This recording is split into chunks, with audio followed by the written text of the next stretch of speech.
പാപങ്ങൾക്ക് മോചനവും രണ്ട് ലോകങ്ങളിലും എന്നും എന്നേക്കും പ്രാപിക്കുമാറാകട്ടെ.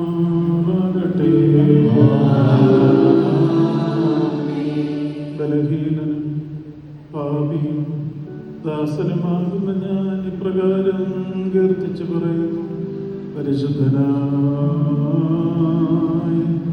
പിതാവേ,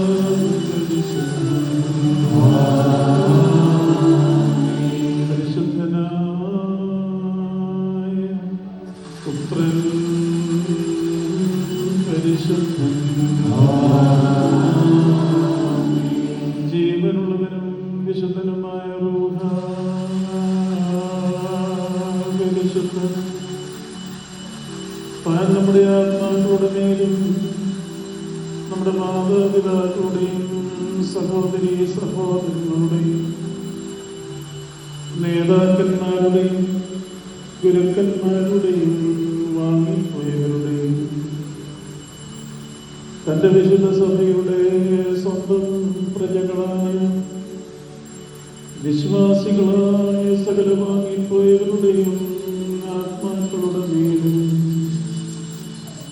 രണ്ട് ലോകങ്ങളിലും മനസ്സലിവ് തോന്നി കരുണ ചെയ്തുകൊണ്ട് പാപിയായ ധനദാസന്റെ ധൂപത്തെ ശുദ്ധീകരിക്കണമേ.